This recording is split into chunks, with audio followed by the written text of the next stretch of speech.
अस्सलाम वालेकुम। कैसे हो? तो आज का हमारा सेशन से रिलेटेड हम लोगों ने किए थे यूनिवर्सल सब कॉन्टिनेंट थे, जिसके अंदर फर्स्ट 5 तत्वों और पार्ट एनालिसिस निश्चित बेसिकली आज बात होगी। 5 तत्वों क्वांट एनालिसिस की बात की थी। इसके अलावा हम लोगों ने बात की थी जो मुगल रूलर्स थे उनके नाम में मेन डायनेस्टीज को डिस्कस किया था, और जो जो सिग्निफिकेंट रूलर थे जैसे कि बाबर हो गया, अकबर हो गया, उनके बारे में बात की, उनके रूलर के टाइम के बारे में बात की। ठीक है। नाउ अब हमने आपको थोड़ा कुछ सेशन के बारे में गाइड कर देते हैं। ये लोग पेपर सेशन में रेंज किए बेसिकली असिस्टेंट एसएम कैड के लिए, कस्टम इंस्पेक्टर, इंटेलिजेंस ऑफिसर, और जितने भी कॉम्पिटिटिव एग्जाम थे including MPT, CSS, MPT and then PMS के लिए, और जितने इंस्पेक्टर, आईबी, एफआईए, सबके लिए सेशन आपके लिए अरेंज किए गए। और आप अगर इस सेशन को अच्छे से सीरियस अटेंड करेंगे तो आप पुलिस सब टेस्ट को इजीली क्लियर कर। तो अब हमने कल के सेशन का भी आपको ओवरव्यू दे दिया है, जिसके बाद अब हम बात करते हैं आज के सेशन में हम किस टॉपिक में बात करेंगे। आज के सेशन में हमारा मेन टॉपिक है बेसिकली रिफॉर्मर्स की बात है, जो सब कॉन्टिनेंट में रिफॉर्मर्स है, यानी जब मुस्लिम रूल हमारा स्टार्ट हुआ था उसके बाद जब मुगल रूल को डिक्लाइन आना शुरू हुआ था, तो जिन चीजों की वजह से डिक्लाइन आना शुरू हुआ था उन चीजों को एड्रेस करने के लिए कुछ लोग जो जिन्होंने रेवोल्यूशन लाने की कोशिश की, उन लोगों को हम रिफॉर्मर्स कहते हैं। उन सब ने अपना अपना एक आइडिया पोर्ट्रे किया था। जैसे मुजद्दिद अल-इफ्सानी थे, उन्होंने रिलीजन को बेस बनाया था कि मुस्लिम अपने रिलीजन से दूर हो गए, उन्होंने अपने जो फेथ है उसको हिंदुओं के साथ मर्ज कर दिया गया। भक्ति मूवमेंट और बहुत सारी मूवमेंट स्टार्ट हो गई थी जो बेसिकली मुसलमानों को उनके फेथ से डिस्टेंस पे ला रही थी। मुसलमानों में डिसयूनिटी फैल चुकी थी। उसके अलावा वो बहुत सी इन्वेंशन इस्लाम में कर चुके थे। उन सब चीजों को एड्रेस करने के लिए जिन रिफॉर्मर्स ने एफर्ट्स की, उन सबको हम कहेंगे रिलीजियस रिफॉर्मर्स, यानी जिन्होंने रिलीजन को बेस बनाया था। फिर कुछ थे जिन्होंने एजुकेशन को बेस बनाया था, लाइक जिन्होंने एजुकेशनल रेवोल्यूशन चाहिए थी, जिसमें सर सैयद अहमद खान सबसे पहले आते हैं। अब हम स्टार्ट करते हैं। सबसे पहले ये कि मुजद्दिद अल-इफ्सानी, इनको बेसिकली ये पैदा हुए थे सिरिंज में। इनको इमाम रब्बानी भी कहा जाता है। इमाम रब्बानी इसलिए कहा जाता है क्योंकि इन्होंने मुस्लिम जो सब कॉन्टिनेंट में मतलब राइट लेफ्ट हुए हुए थे, जिनको अपने रिलीजन से बहुत ज्यादा दूरी हो गई थी, उन सबको एक गॉड और उसकी यूनिटी, उसके फेथ को वापस रिटर्न किया था। तो ये बॉन्ड मतलब इनकी डेट से, date of birth, date of death, ये आपने इंपॉर्टेंट एमसीक्यू में पूछी जा सकती है। He was born on 26 June 1564 in area Sirhind. इनकी डेथ भी बेसिकली सिरिंध में हुई थी। इस वजह से इनको सिरिंधी भी कहा जाता है, शेख अहमद सिरिंधी भी। अच्छा, ये एक रिलीजियस फैमिली से बिलोंग करते थे, तो नक्शबंदी ऑर्डर यानी जो फैमिली थी वो नक्शबंदी ऑर्डर को फॉलो करते थे, जिसकी वजह से वो उसके अंदर थे, जिसकी वजह से इनके अंदर रिलीजियस जो चीजें थी वो पहले से इनकॉर्पोरेट थी। लेकिन आपकी तबीयत हुई थी तो ये रिलीजन को बेसिकली फोकस कर रहे थे। फिर दो कंसेप्ट होते हैं, एक होता है वहादतुल वजूद, एक होता है वहादतुल शहूद। वहादतुल वजूद बेसिकली वो कंसेप्ट है जिसके अंदर सिर्फ ये कहा जाता है कि दुनिया के अंदर सिर्फ एक ही जात एग्जिस्ट करती है, यानी अल्लाह पाक ही। लेकिन वहदत शहूद वो कंसेप्ट होता है जिसके अंदर हम ये कहते हैं अल्लाह पाक तो एग्जिस्ट करता है, लेकिन जो बाकी उसकी क्रिएशन है वो भी एग्जिस्ट करती है। यानी अल्लाह पाक की जो क्रिएशन है उसको भी एक्सेप्ट करने को वहदत शहूद कहते हैं। अब जो मुजद्दिद अंसारी थे उन्होंने वहदत वजूद को निगेट किया था और प्रमोट किया था वहदत शहूद को। ये एमसीक्यूज आ सकता है कि मुजद्दिद अंसारी का जो कॉन्सेप्ट था वो क्या था, वो वहदत शहूद था।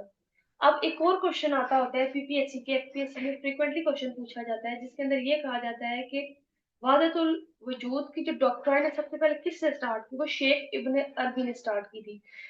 मतलब जितने भी सब कॉन्टिनेंट दुनिया के अंदर सबसे पहले इन्होंने वहदतुल वजूद की बात की थी। अब जो मुजद्दिद अल-फसानी का टाइम है, ये वो टाइम है जब अकबर द ग्रेट था एम्परर। तो उसने इंट्रोड्यूस करवा दिया दीन इलाही। उसने दीन इलाही इसलिए इंट्रोड्यूस करवाया, बेसिकली दीन इलाही ये था कि दुनिया के अंदर जो अल्लाह पाक है, जो हिंदुओं के भगवान है, सारी दुनिया के जो गॉड्स है वो सिमिलर है। तो ये तो सिमिलर नहीं हो सकते, हमें तो पता है बीइंग मुस्लिम गॉड सिर्फ अल्लाह ताला की जात है, वही सब कुछ कंट्रोल कर रही है। तो उसने दीन इलाही को इसको इंट्रोड्यूस करवाया था। तो मुजद्दिद इंसानी ने इसके खिलाफ रिवोल्ट स्टार्ट कर दिया कि भाई ये चीज गलत है, ये मुसलमानों को गलत प्रीच की जा रही है। उसने ये कॉन्सेप्ट इसलिए किया था ताकि हिंदुओं को भी वो अपने साथ मिला सके। हिंदुओं को खुश करने के लिए, उनको अपने साथ मिलाने के लिए उसने कुछ शादियां भी की थी। लेकिन सबसे जो उसने ड्रॉबैक था, उसने दीन इलाही इंट्रोड्यूस करवा दिया था, मुस्लिम्स के अगेंस्ट था और हिंदू के फेवर में था। तो शेख अहमद सिंधी ने क्या काम किया, ये इनके अगेंस्ट हो गए अकबर के। और फिर उसके सन के सन जो उसका सन जहांगीर था, उसने भी कुछ अर्सा अपने फादर को फॉलो किया। लेकिन कुछ टाइम बाद उसे अपनी गलती का एहसास हुआ, उसने कहा कि दिस इज नॉट राइट। तो उसने शेख अहमद सिंधी की बात को सुना समझा और अपने जो दरबार कह लें या अपना पैलेस कह लें, उसके अंदर से ऐसी चीजों को रिमूव किया, जिसकी वजह से फिर जो है इस्लाम दोबारा रिवाइव हुआ। लेकिन उस पीरियड से पहले जब शेख मोहम्मद सिरिंदी ने उनके खिलाफ रिवोल्ट किया था, तब उनको जो है ना जहांगीर ने इम्प्रिजन किया 2 साल के लिए ग्वालियर फोर्ट के अंदर। ये पूछा जा सकता है कि ग्वालियर फोर्ट के अंदर किसको किया गया, या मोहम्मद सिरिंदी को कहाँ इम्प्रिजन किया गया। देन क्वेश्चन आगे बात आती है कि ये शेख अहमद सिरंदी किन दो मुगल रूलर्स के टाइम पीरियड के अंदर थे। वो एक थे अकबर दी ग्रेट और जहांगीर। अकबर के डेथ के बाद जहांगीर आ गया था, तो जहांगीर के पीरियड के अंदर इस्लाम को दोबारा रिवाइव किया गया, जब जहांगीर को एहसास हुआ ये चीज गलत है, हमें इस्लाम पे फोकस करना चाहिए, ट्रू टीचिंग को फोकस करना चाहिए, हम इस लोगों को मतलब लाइक हिंदुओं को खुश करने के लिए गलत चीजों को प्रीच कर रहे हैं। फिर इनको शेख अहमद सिरिंदी को जो है ना बेसिकली मुजद्दिद अलसानी का टाइटल किसने दिया था? इनका टाइटल जो दिया था वो मौलाना अब्दुल हकीम ने। ये क्वेश्चन पूछा जा सकता है पीपीएससी एमपीएससी के अंदर, रिपीट क्वेश्चन है कि मौलाना अब्दुल हकीम ने इनको मुजद्दिद अलसानी का टाइटल दिया था। फिर कुछ आगे बुक्स आती हैं जिसमें मकतूबात रब्बानी, अस्बातुन नबूवत, मारिफ़ दुनिया। मकतूबात रब्बानी बेसिकली रिसर्च और इज्तिहाद। इज्तिहाद जो होता है कि जो करंट हमारे लाइक इस्लाम के अंदर जब मुसलम के दौर में जो जो प्रॉब्लम्स थे उनको सॉल्व करने की, तो हमारे लिए वही का जरिया था, नबी वसल्लम की जिंदगी थी, नबी उनको सॉल्व कर रहे। लेकिन उनके बाद अब अगर कोई करंट इशू आता है, जैसे बैंकिंग सेक्टर का आजकल चलता है कि वो हलाल है कि हराम है, तो उसको सॉल्व करने के लिए कुरान मजीद से और हदीस और नबी सल्लल्लाहु अलैहि वसल्लम की जिंदगी से ऑथेंटिक जो उलमा जिनके पास नॉलेज है, उन्होंने बुक्स पढ़ी हुई, उनको बिठा के एक सोल्यूशन दिया जाए, वो इज्तिहाद है, यानी इस्लामिक प्रॉब्लम सॉल्विंग को हम इज्तिहाद कहेंगे। फिर मार्फत दुनिया यानी शरिया को समझो। शरिया बेसिकली नबी सल्लल्लाहु अलैहि वसल्लम की जिंदगी से रिलेटेड तसव्वुफ, यानी आपका अल्लाह पाक से क्या कनेक्शन है। फिर इनकी डेथ होती है 10 दिसंबर 1624 को, इन्हें सिरिंज में दफनाया जाता है। अब शेख अहमद सिंधी बेसिकली थे रिलीजियस रिफॉर्मिस्ट। ठीक है, इनकी जो मेन कॉन्सेप्ट है कि शेख अहमद सरीनी को क्या कहा जाता था, इमाम रबानी। इनका मेजर कॉन्सेप्ट उन्होंने क्या है, इसको सपोर्ट करते थे वाहिद वजूद को। इसके बाद जो वाहिद वजूद है वो सबसे पहले किसने स्टार्ट किया था? उसके बाद इन्होंने किस रूलर के खिलाफ रिवॉल्ट किया था? उसमें आता है अकबर। इनको इम्प्रिजन किसने किया था, यानी जेल में किसने डाला था? वो शेख अहमद से वो थे, जहांगीर थे। इनको किस फोर्ट में बंद किया कि वो ग्वालियर। और उसके बाद इनको टाइटल, और उसके बाद अक्सर इनकी बुक से क्वेश्चन आ जाता है। रिसेंटली पीपीएससी और एफपीएससी पैटर्न पे चलेगी कि ये क्वेश्चन जो बुक से रिलेटेड, लाइक कौन सी बुक किसने लिखी, अच्छा किसी बुक का ऑथर कौन है, ऑटोबायोग्राफी किसने किसकी लिखी। ये क्वेश्चन बहुत ज्यादा एफपीएससी और पीपीएससी के प्रीवियस 1-2 सालों में देखे जा रहे हैं। ठीक है, उसके बाद इनकी डेथ की डेट आपसे पता होनी चाहिए। देन आता है आपके पास नेक्स्ट हमारे पास रिफॉर्मर है, बेसिकली शाह वली है। वो भी रिलीजियस रिफॉर्मर्स थे। इन्होंने इस्लाम के बारे में बहुत कुछ किया, लाइक इन्होंने कुरान में भी ट्रांसलेशन की, इनके बच्चों ने भी ट्रांसलेशन की। Okay. अब शाह वलीउल्लाह इनका ओरिजिनल नेम सैयदुद्दीन अहमद था। ये पैदा हुआ 21 फरवरी 1703 को। ये औरंगजेब के टाइम में थे। ठीक है, इनके फादर थे अब्दुल रहीम, जो मदरसा रहीमिया के फाउंडर थे। ठीक है, अच्छा इनकी सबसे इम्पोर्टेंट जो थी वो ये थी कि इन्होंने कुरान मजीद को पर्शियन लैंग्वेज में कन्वर्ट किया था। उसके बाद इनके दो बेटे थे, शाह अब्दुल कादिर और शाह रफीउद्दीन, जिन्होंने कुरान मजीद को उर्दू में ट्रांसलेट किया था 1776 में। उसके बाद इनकी जो बुक्स थी या राइटिंग कंट्रीब्यूशन है वो अल इंसाफुल बयान है, ये हुज्जतुल बालिग है। उसके बाद इन्होंने शाह अहमद अब्दाली को रिक्वेस्ट की थी कि आके आप डिफेंड करें हमारा सब कॉन्टिनेंट, क्योंकि उस टाइम पे मरहटास की भी रिवॉल्ट स्टार्ट हो गई थी, और नादिर जो ईरान से बार बार आता था वहां का बादशाह, जो सब कॉन्टिनेंट के अंदर इन्वेट करना चाहता, उसके अगेंस्ट में मैं डिफेंड करूँ। ये उनकी बुक का टाइटल है हजरतुल बालिगा। उसके बाद ये फोर रनर थे कार्ल मार्क्स। ये भी वादतुल वजूद को प्रमोट करते थे, और इन्होंने 51 बुक्स लिखी, जिसमें अरबिक 23 और पर्शियन की 28। एक इम्पोर्टेंट बात है कि इकोनॉमिक इक्विलिब्रियम की बात। इकोनॉमिक इक्विलिब्रियम ये होता है कि आप किसी भी कंट्री के अंदर रेवेन्यू को ज्यादा प्रमोट करो, एक्सपेंडिचर को रिड्यूस करो। अब इन्होंने कैसे इंट्रोड्यूस किया? इन्होंने बहुत सारे उसके अंदर कॉन्सेप्ट दिए थे कि सब कॉन्टिनेंट जो बेसिकली रिच इन स्पाइस है, जैसे ईस्ट इंडिया कंपनी में स्पाइस से ट्रेड कर रहे थे। इन्होंने कहा था कि हमारी कंट्री का रेवेन्यू के सबसे पहले हमारा रेंट है। ठीक है, उसके बाद इन्होंने कहा था कि जो है जो कार्ल मार्क्स वाला था बेसिकली वो ये था कि उसने दो क्लासेस को प्रमोट करने के बारे में सोचा है। जो रिच क्लास होती है या जो अपर हैंड वाली क्लास होती है वो लोअर क्लास को एक्सप्लॉइट करती है। जैसे हमारी कंट्री के अंदर जो क्रीम क्लास है, जो रिच है, वो बेसिकली गरीबों को एक्सप्लॉइट करती है। करंटली जैसे अमेरिका है, वो अफगानिस्तान पे अटैक करता है, इराक पे अटैक करता है, हर वीक कंट्री पे अटैक करके वहाँ के रिसोर्सेज उनसे फायदा उठाता है, यानी वो एक्सप्लॉइट करता है। यानी कार्ल मार्क्स का ये कॉन्सेप्ट था। इसको इन्होंने इधर अप्लाई किया कि ब्रिटिशर स्ट्रॉन्ग है तो हम जैसे मतलब लाइक हम गरीब नहीं थे, लेकिन हम लोग वीक हो चुके थे दूसरी रूलर, उनको एक्सप्लॉइट करे स्पाइसेस और बाकी चीजों के थ्रू, और वो अपना जो मनी है वो ट्रांसफर करे ब्रिटेन में। अब इसको हम जनरल ओवरव्यू लेते हैं। उसमें ये है कि शाह वलीउल्लाह का जो मेजर कॉन्सेप्ट क्वेश्चन जो पीपीएससी एफपीसी में आता है कि सबसे पहले कुरान मजीद की पर्शियन लैंग्वेज में किसने ट्रांसलेशन की, वो थे शाह वलीउल्लाह। ये क्वेश्चन रिपीटेड लिया। फिर कुरान मजीद की उर्दू में ट्रांसलेशन किसने की, वो भी इन्हीं के बेटे थे शाह अब्दुल कादिर और शाह रफीउद्दीन। उसके बाद इन्होंने इकोनॉमिक इक्विलिब्रियम की बात की, और तीसरा इन्होंने लेटर लिखे थे। जो अहमद शाह अब्दाली वाली बात है ना, कल मैंने आपको बताया था कि फर्स्ट पानीपत के बीच में हुई थी बाबर के बीच में, और दूसरे था इब्राहिम लोधी, जिसके अंदर बाबर ने इब्राहिम लोधी को डिफीट किया था 1526 में, और मुगल रूल का स्टार्ट हो गया था। अहमद शाह अब्दाली को भी इन्होंने लेटर लिखे कि हमारी जो सब कॉन्टिनेंट इसके ऊपर इन्वेडर्स आ रहे हैं, लाइक मरहटास और जो वो नादिर है, तो आप इस तरह के डिफेंड करें मुझे। इसके अलावा इन्होंने पीजेंट और फार्मर को लिखे थे कि आपने किसी चीज से डरना नहीं है, आपने अपने मुल्क की प्रोटेक्शन और उसमें हेल्प आउट। फिर उन्होंने रूलर्स को बताया था, जैसे जो उस टाइम पे औरंगजेब का टाइम था, कि आप ज्यादा से ज्यादा हिंदुओं को मत जगह दें, हिंदुओं को अपने दरबार के अंदर मत नोबल बनाए। क्यों? क्योंकि वो मुसलमानों के अगेंस्ट है, वो किसी भी वक्त रिवॉल्ट कर सकते हैं, और ये आपके जो रूल है उसके अगेंस्ट है। फिर इकोनॉमिक इक्विलिब्रियम की बात की थी, लाइक आपने रेवेन्यू को बढ़ाना है, रेवेन्यू को जनरेट करना है, आपने एक्सप्लॉइट नहीं होना। जैसे ब्रिटिशर्स हमें एक्सप्लॉइट कर रहे थे, मतलब यहाँ से वो लेते थे रॉ मटेरियल और वहां पे ट्रांसफर करते थे, और उसके बाद उस रॉ मटेरियल को यहाँ हमें ही आके बेचते थे, और वो ज्यादा कीमत में बेचते थे। तो इन्होंने इकोनॉमिक इक्विलिब्रियम की बात की थी। तो ये हो गया हमारे पास दूसरा रिफॉर्मर भी हो गया शाह वलील्लाह। अब हम आते हैं थर्ड पे।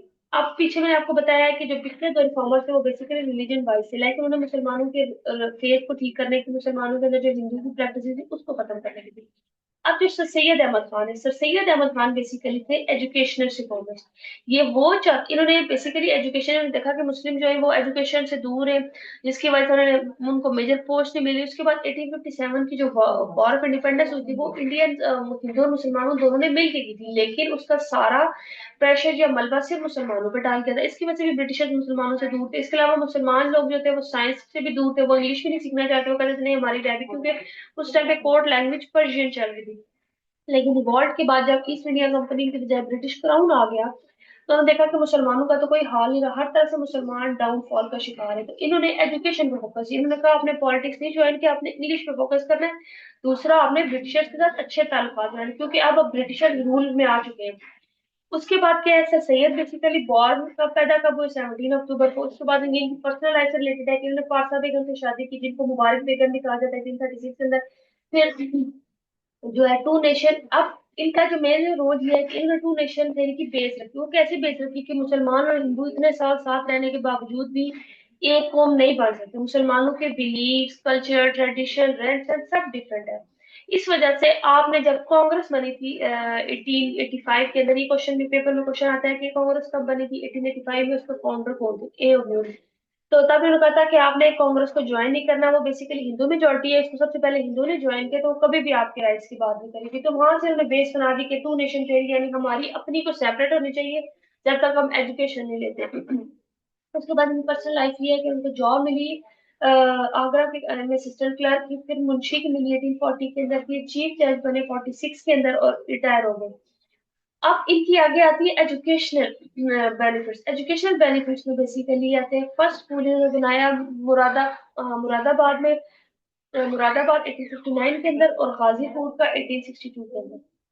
बेसिकली इनके एजुकेशन बहुत ज्यादा है। और अलीगढ़ जो इंस्टीट्यूट था वो बेसिकली बेस बना लेटर पाकिस्तान मूवमेंट की। क्यों? क्योंकि उसी की जो स्टूडेंट्स है, जैसे मौलाना मोहम्मद शौकत अली, मौलाना जौहर अली, उन्होंने आगे जाके पाकिस्तान मूवमेंट में एक अहम रोल दिया। यानी इनकी जो बेसिक इंस्टीट्यूट बनाया था अलीगढ़ का, उसने आगे पाकिस्तान बनने में बहुत हेल्प फर्स्ट स्कूल इन्होंने स्टेब्लिश की, फिर साइंटिफिक सोसाइटी स्टेब्लिश की 1864 के अंदर गाजीपुर के अंदर।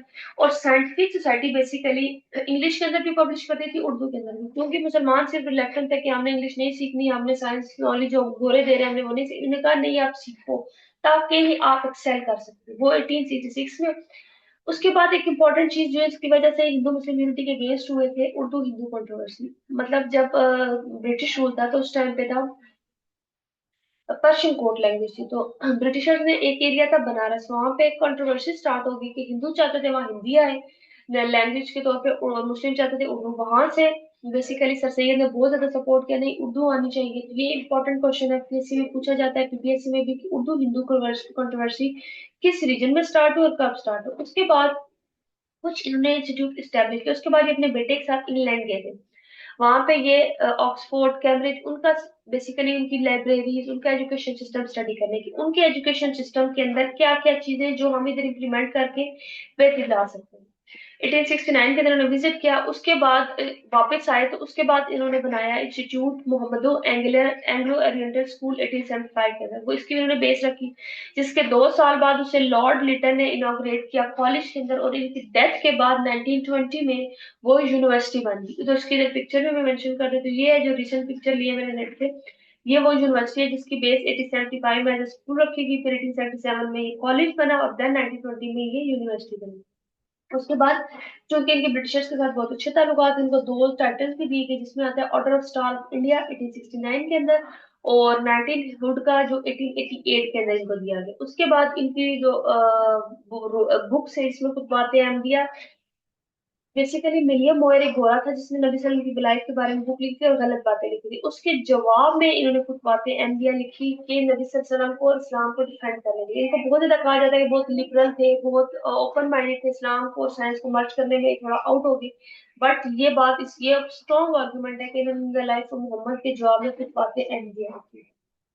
उसके बाद इनकी जो बायोग्राफी थी वो अल्ताफ हुसैन हाली ने लिखी, जिसका नाम था हयाती जावेद, और इनकी डेथ हुई थी 1898 में अलीगढ़ में। अब इसका हम जरा ओवरव्यू ले लेते हैं। Sir Syed Ahmad Khan basically educational reformer थे, जिन्होंने सब कॉन्टिनेंट के मुस्लिम्स के लिए एजुकेशन में बहुत किया। इनकी पर्सनल लाइफ में इनकी बर्थ है, उसके बाद इनकी मैरिड लाइफ है, उसके बाद इनकी जॉब्स की है। लेकिन इनका जो मेजर इंपॉर्टेंट सिग्निफिकेंट है वो ये है कि इन्होंने अलीगढ़ मूवमेंट को लॉन्च किया, यानी अलीगढ़ इंस्टीट्यूट को स्टैब्लिश किया। उसके बाद इन्हें काफी एजुकेशन इंस्टीट्यूट, जिसमें मुरादाबाद में आ गई, फिर साइंटिफिक सोसाइटी आ गई। उसके बाद इन्होंने विजिट किया। उसके बाद इन्होंने एमए स्कूल बनाया जो 1877 में एमए कॉलेज बना। उसके बाद इनकी डेथ के बाद उसको यूनिवर्सिटी कर दिया गया। उसके बाद एक क्वेश्चन जो बहुत इंपॉर्टेंट है, क्योंकि ऐसे उर्दू हिंदू हिंदी कंट्रोवर्सी है, वो स्टार्ट हुई बनारस के अंदर 1867 के अंदर। इनको जो दो टाइटल्स दिए गए, जिनके अंदर एक 19 हुड का 1888 के अंदर, और order of star of India, वो इंपॉर्टेंट है। देन आता है कि खुद बातें आंदी है, किस बंदे के रिस्पॉन्स में, कि वो मिलियम द लाइफ ऑफ मोहम्मद, उसकी अपोजिशन में लिखी। देन इनकी जो बायोग्राफी है, ये अक्सर क्वेश्चन आता है कि इनकी बायोग्राफी का क्या नाम है, कौन उसका ऑथर। इनकी बायोग्राफी में हयात जावेद है, जो बेसिकली अल्ताफ हुसैन हाली ने लिखी है। तो ये ओवरऑल हमारा जो था आज जो टॉपिक था रिफॉर्मर्स का, यानी ये हमारे सब कॉन्टिनेंट के रिफॉर्मर्स हैं, जिन्होंने बेसिकली क्या स्टार्ट किया कि उन्होंने जब देखा कि पॉलिटिकल और हमारी जो इकोनॉमिक सिचुएशन है, बाकी सिचुएशन है, बहुत डाउनफॉल का शिकार हो गया, बहुत ज्यादा प्रॉब्लम में जा रही है। इस वजह से उन्होंने अपनी अपनी एफर्ट्स डालने की कोशिश की और काफी हद तक कामयाब हुई। तभी हमने पाकिस्तान अचीव किया। पहले आते हैं रिलीजियस रिफॉर्मर, जिसमें मुजद्दिद अली सानी है, इनको शेख अहमद सलीम भी कहा जाता है। इसके अलावा शाह वलीउल्लाह है। उसके बाद आस्ता आस्ता एजुकेशन के ऊपर फोकस किया, जिसके अंदर बेसिकली आते हैं शाह वो सर सैयद अहमद खान।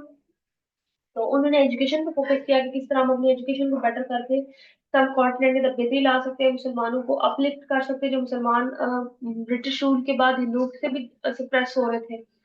तो ये सब चीजें। इसके बाद अगर आपका कोई क्वेश्चन वगैरह है तो वो भी आप मुझसे पूछ सकते हैं, अभी भी पूछ सकते हैं। उसके बाद अगर नेक्स्ट क्लास में आपको कंफ्यूजन है कुछ दफा पढ़ने के बाद, तो आप तब भी पूछ सकते हैं। सेकेंडली ये है कि आपका जब कुछ 2-3 टॉपिक्स हो जाएंगे, उसके बाद आपका क्विज भी हुआ करेगा। बाकी स्टूडेंट्स, आप किसी किस्म का कोई प्रॉब्लम हो, किसी किस्म का कोई क्वेश्चन हो, आप हमसे मुझसे पूछ सकते हैं। होपफुली आपको सब कुछ समझ आ गया होगा। कोई फिर भी कोई क्वेश्चन क्वेरी है तो please you can ask me now.